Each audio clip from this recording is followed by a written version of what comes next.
Bienvenidos. Hello, and welcome to episode 5 of City Breaks Seville.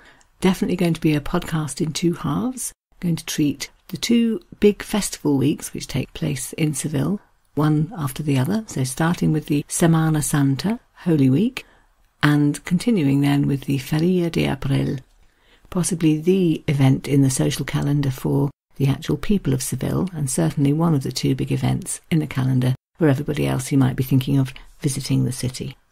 So those two festivals form the main thrust of the episode. I'm going to take a little detour after Holy Week to talk about one of the churches that's most involved in the celebrations for Holy Week, that being the Macarena. And right at the end of the episode, I might round off with a little trio of churches where you can go to buy goodies. 3 closed-order convents which specialise in this and that you can buy to taste or to take home as a way of raising funds for their institution. So then, Semana Santa. You may be able to hear that is the Spanish for Holy Week, Semana Week, Santa Holy, and it's a week-long commemoration of Christ's Passion, his death, his resurrection, held in the week up to Easter Sunday, the week known in the church calendar as Holy Week. It's a tradition of processions through the city, which dates back centuries. The people processing belong to the brotherhoods, religious groups from the city, some of which date right back to the 13th century. The whole tradition of processing through the streets in Holy Week started in the 16th century, in the period known as the Counter-Reformation. So if you wind back a little bit from there, you've got Luther, the rise of Protestantism, etc., all over Europe, and Catholic churches all over Europe, and particularly in Spain, wanting to fight back, if you like, and reassert their authority in the face of this rising new religion of Protestantism. So, in 1604, the Synod decreed that those doing penance shouldn't stay hidden in their closed monasteries or their little churches. They should go to the cathedral. And that was quite a smart move, because it meant that people had to go from their monastery or church to the cathedral, and the tradition of going along together in a group arose, and this meant, of course, that all these brotherhoods became more seen in the city. People were much more aware of their existence. It wouldn't be quite true to say that from the 16th century onwards there have been processions every single Holy Week, all through the centuries. There are periods when they stopped having them. So, for example, in 1808 to 10 and 1820 to 25, there were French troops invading the city, and in those periods, no processions. In 1836, the Spanish Catholic churches came into a lot more problems. Much of their property was seized and dispersed. Processions waned during that period. In 1868, something called the Junta de la Revolución, so you can hear the word revolution in there, a revolution by people who were anti-church, who closed in Seville alone 49 churches and 9 convents, so obviously that meant no processions. But from the end of the 19th century, they began to take more importance again and to grow from there. You could certainly say that during the 20th century, the tourism aspect helped things along, but I think if you've been to the Semana Santa at all in Seville, or indeed in lots of other Spanish cities, I think you would say that the solemnity and the seriousness with which they take it all would tell you that it really isn't just all about tourism. So what happens today then? It starts on Palm Sunday, so the week leading up to Easter Sunday, and there will be a series of daily processions from various churches and monasteries to Seville Cathedral every day that week. About 50 different brotherhoods take part. They're called in Spanish hermandades. I think hermano is the Spanish for brother. They're also sometimes called the cofradias. I think that's the Latin root, isn't it? Co, and then a word that sounds a bit like brother in French. So anyway, there are 50 of them, and each one leaves the home church on the appointed day at the appointed time to process to the cathedral. Each brotherhood will be carrying as the main part of their procession a large float with a life-size sculpture on it of a scene from the Bible. Many of them, in fact, are Christ or the Virgin Mary, or very often both of them. And this really takes over the streets of Seville that week. They're very crowded to watch what's happening, even though a lot of it happens overnight. But the atmosphere is solemn. It's nearly silent. The penitents processing might be barefoot. They wear long robes and those cone-shaped hats with slits for the eyes that look quite spooky. They're known, in fact, as the hooded Nazarenos. when you look at them first, you may be thinking Ku Klux Klan, but if that is what you're thinking, then please remember that in fact the brotherhoods of the Spanish churches predate the Ku Klux Klan by centuries, and they it was who adopted this habit, ho ho, that was an unintended pun, of wearing long plain garments and hoods which covered their faces. More spookily, if you know your Spanish history, in fact these costumes do echo the hoods worn during the Spanish Inquisition, that terrible period when so-called heretics were sentenced to death for not confessing their faith convincingly enough, or simply refusing to pledge their allegiance to the Catholic Church. So there definitely is a very sombre atmosphere, created by lots of different things, I think. The costumes, the quiet, the fact that much of it takes place at dusk or overnight. Many of the processions are accompanied by the beat of a drum, a slow, steady drum beat that's quite melancholy. At points during the proceedings there'll be a saeta sung by often someone appointed in advance, but sometimes they break out seemingly spontaneously. And the saeta is a song about the Passion story, often one about the Virgin Mary's sorrow when she realised what was happening to her son.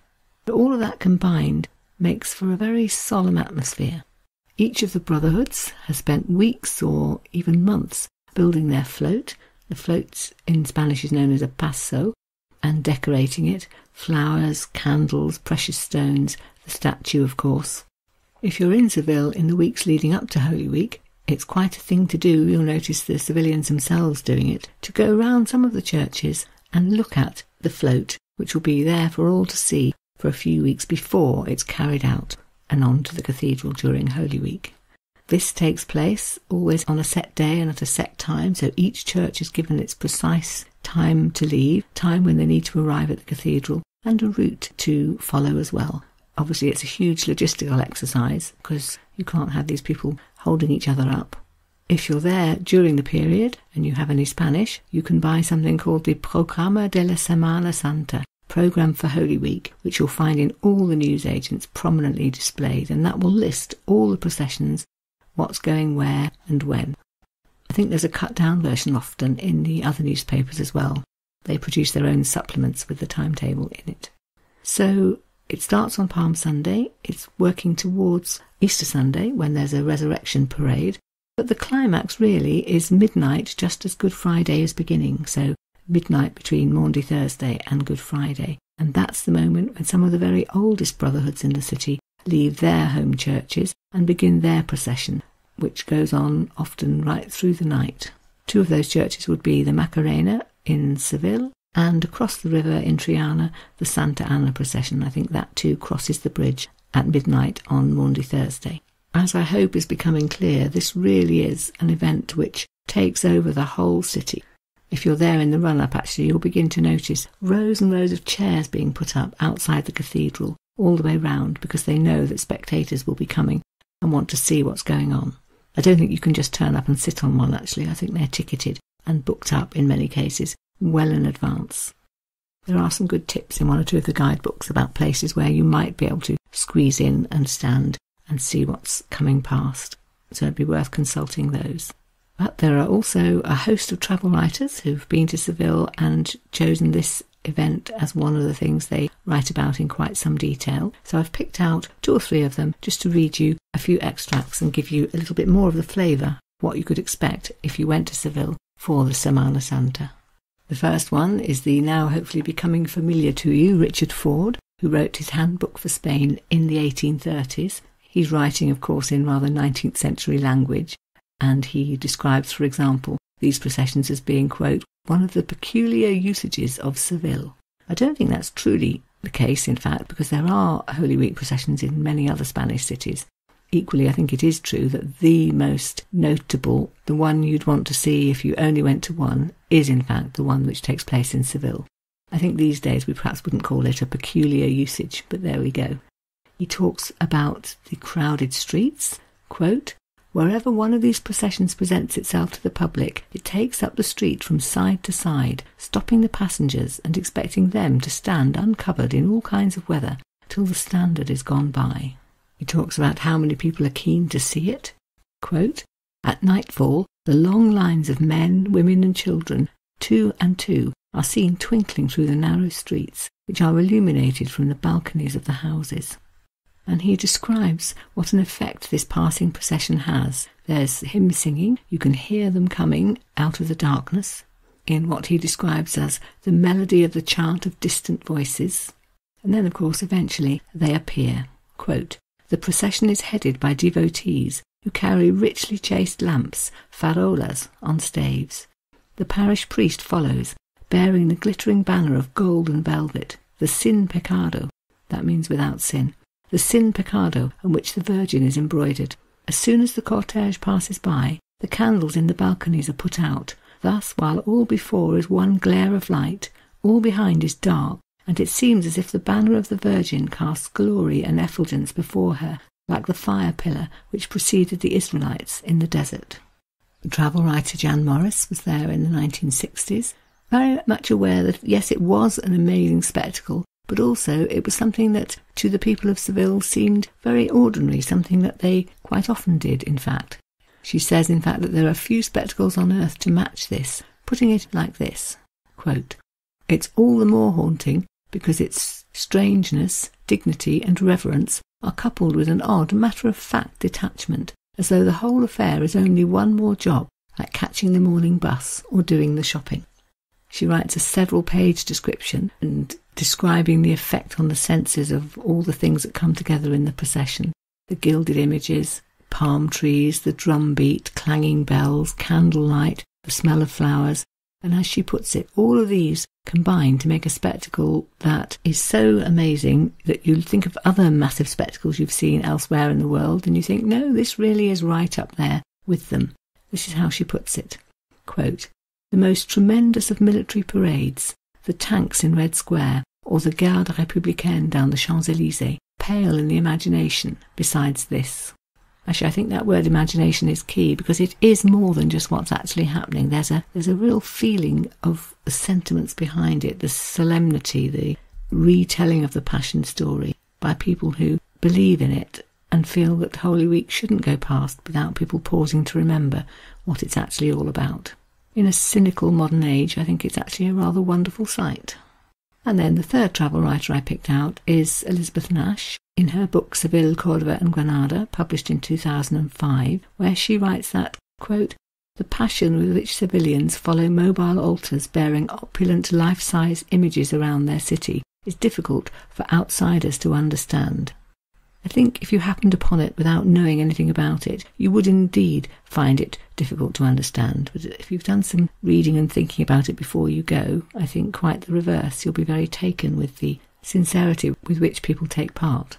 Elizabeth Nash also writes several pages about this whole event, from which you can glean a lot of extra information. She talks, for example, about the importance of each brotherhood in its local area, how much social influence they have, how it's quite male-dominated. In fact, I think make that very male-dominated, even in the current era. She describes how there are months of rehearsals going into this procession, not just making the float, but also practising carrying it. They're massively heavy, and they're borne on the shoulders of some of the penitents. They're walking for hours at a stretch, up to, I think the longest I saw was a 13-hour journey from the church to the cathedral and back again. They've got to negotiate narrow streets, other processions, crowds, tricky corners, all of that. And so they practice and practice to make sure they can do it solemnly and with dignity. She's also quite good on the practice of visiting churches in the weeks going up to Holy Week so that you can see the pasos, the floats, in the various churches.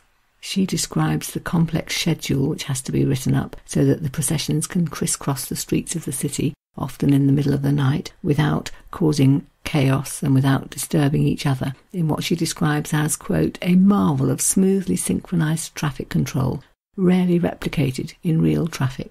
I saw more than one travel writer actually saying that when you think what traffic can be like in some Spanish cities, to see this so slow and dignified and well run does strike you as significant. She's also quite good on the hierarchy of the penitents, telling us how they're given their place in the schedule according to their importance, often according to the age of the brotherhood, and also how within each brotherhood it's not happenstance as to who leads the procession and who's lost in the middle and who's bringing up the rear. So if you're interested in all of that, it's definitely the book to read. She's particularly good as well, though, just on the general atmosphere. And that, I think, would be a nice quotation with which to end this section of the podcast. Here's how she describes it. Imagine this scene against the moonlit sky, with the warm air drenched in the scent of orange blossom, candle wax, Easter lilies, incense, and the occasional waft of Havana cigars. Or crossing a bridge as the sun rises over the Guadalquivir, when the early bird's dawn chorus competes with the trumpets. Or negotiating a narrow alley where every sound is magnified as hushed onlookers crane from balconies, hold their breath, cross themselves, and toss petals and orange blossom the length of the street. At certain points along the route, when the heavy cargo is laid to rest for a moment, someone, usually hired for the occasion, but occasionally spontaneously, sings a saeta, literally an arrow, an improvised flamenco prayer to the Virgin. Then, when the palio has passed and the tension subsides, the crowd heads for bars which stay open all night for cups of hot chocolate and sticks of deep-fried batter. And just to finish, I'd like to quote a few lines from one of these saetas, one of these songs that are part of the procession. I've taken this quotation from a travel book called Andalus by Jason Webster, in which he travels all round Spain looking for the Arabic origins, the Moorish influences everywhere. And when he gets to Seville, which he calls one of the capitals of Saeta, he notes very much the haunting chants which are sung as part of this procession, and for him they seem to have a connection with the Islamic world. He writes about, quote, their strange, twisting melodies, with sliding quarter tones, sounding almost exactly like a muezzin calls to prayer. So I'm going to read 4 lines from one of the songs which he quotes. Apologies in advance for the Spanish accent, I'm sure it's not right, but I'm going to do my best. Okay, so this is what he chose to quote. Y las golondrinas quietaron, the swallows picked, las espinas a Jesus, the needles from Jesus' hair, y no pudieron desclavarlo con sus picos de la cruz, but with their beaks were unable to bring him down from the cross. So that's really at the heart of the Semana Santa, the Passion of Christ, the helplessness with which people were forced to look on at what was happening and unable to do anything about it. I'd like to focus briefly on one church in Seville, the Macarena, which plays a key role in the Semana Santa. It looks like a very old building, but in fact it was constructed in the 1940s to replace one which had burnt down a few years earlier, and it was built for the express purpose of housing the Virgen de la Esperanza Macarena, so the Virgin of Hope from Macarena. The main part of the church is a 12-metre-high altar, built specifically to show off this statue. The statue is a 17th century model of the Virgin Mary, which will be carried on a silver paseo as part of the Semana Santa processions. Mary is a very sorrowful figure, depicted in tears, in anguish, as the mother who's lost her son. She's splendidly dressed in a white dress and a pale blue cloak, both of which are heavily overlaid in gold, described by the eyewitness guide actually as waterfalls of gold and silver. She wears a golden crown, there's a massive golden halo above her head, and her hands are held out in a pleading gesture. Possibly slightly bizarrely, part of the decoration of the costume consists of 5 diamond and emerald brooches which were given to her, or donated to the church, by a bullfighter, one Joselito, one of Seville's most famous bullfighters. We'll come back to him in a later episode actually, but somewhere before he was killed in the bull ring in 1920, he had made a lot of money from bullfighting and he donated these 5 brooches to the Macarena. So the whole thing combines to be truly a Virgen Dolorosa, so a virgin in grief. And she is the statue that leaves the Church of the Macarena exactly at midnight on Maundy Thursday for a 13-hour journey on the shoulders of the brothers to the cathedral and back again. And this is one of the high points of La Semana Santa. This particular event is called La Madrugada. It's quite the thing actually in the period running up to Holy Week. You'll notice a lot of civilians themselves and tourists going to visit some of the churches, going in and having a look at the floats, which will be set up somewhere prominent just for those few weeks so people can see them before they actually see them in the procession. Another way of learning more about them, if you don't go in the period just before Holy Week, is to go to the building which is on the side of the Macarena Church, which is really a museum and is full of processional garments and more floats.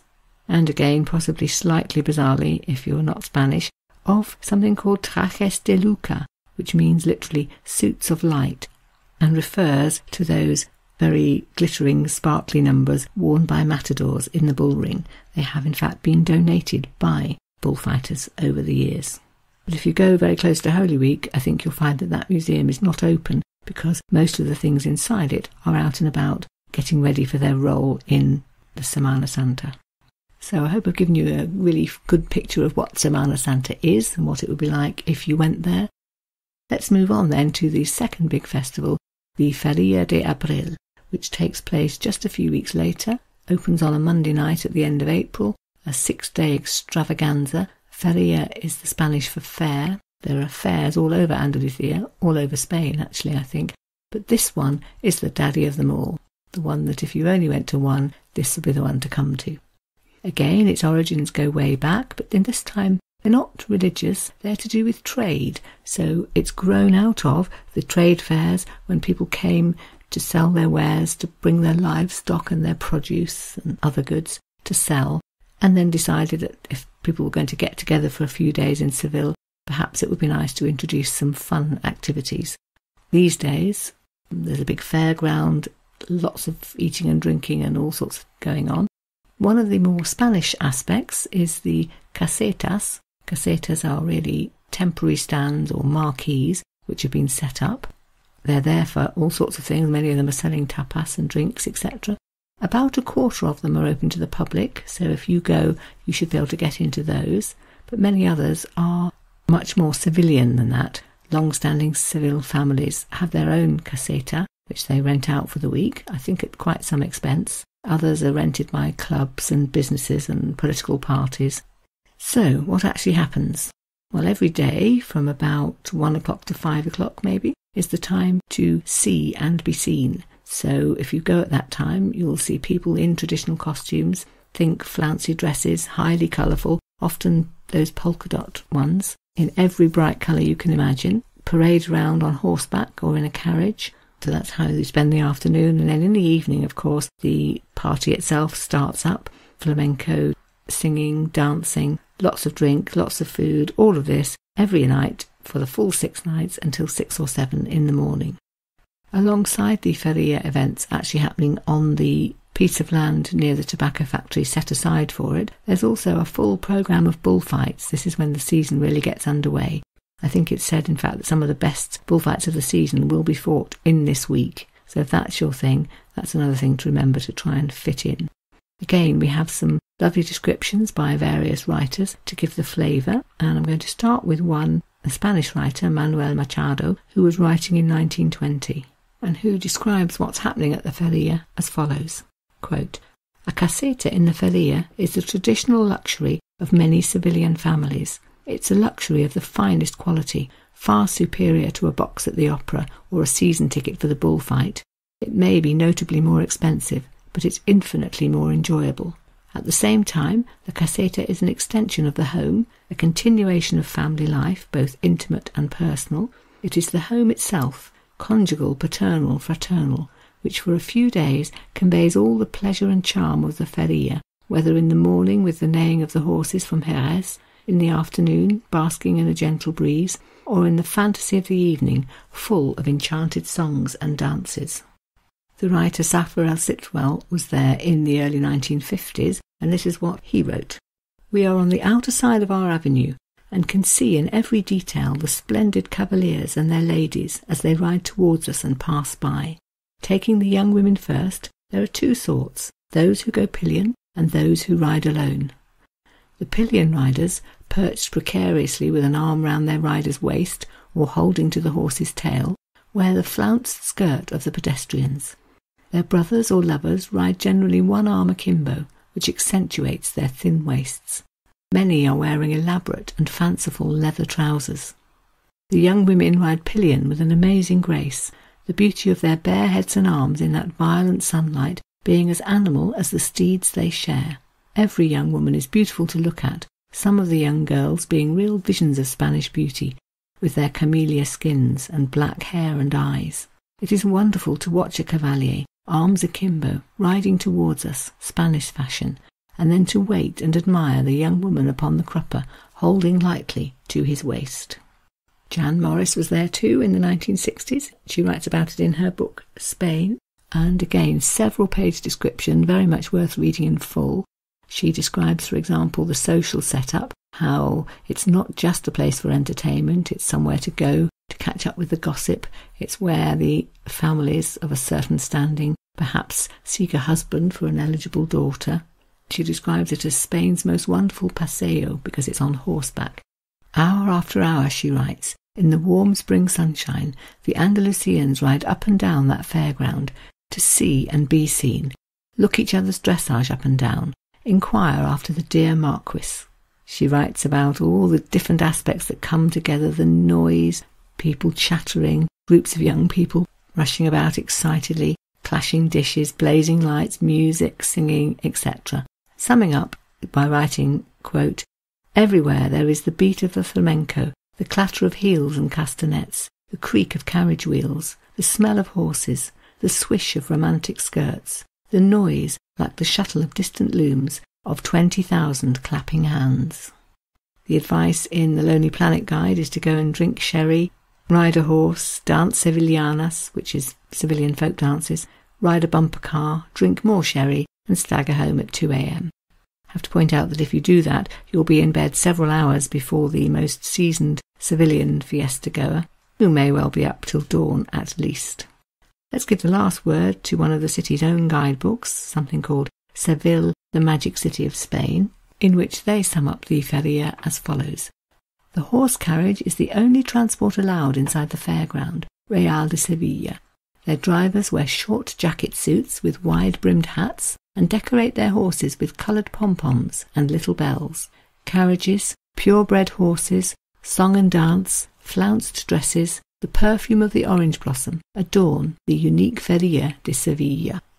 And then just to finish, as we started the podcast on a religious note, this seemed a good moment to just mention 3 conventes de clausura, so 3 closed convents, where you can stop by and buy some sweet treats which they've made and which they will sell you as a sort of fundraising exercise to enjoy there and then, or of course to take home.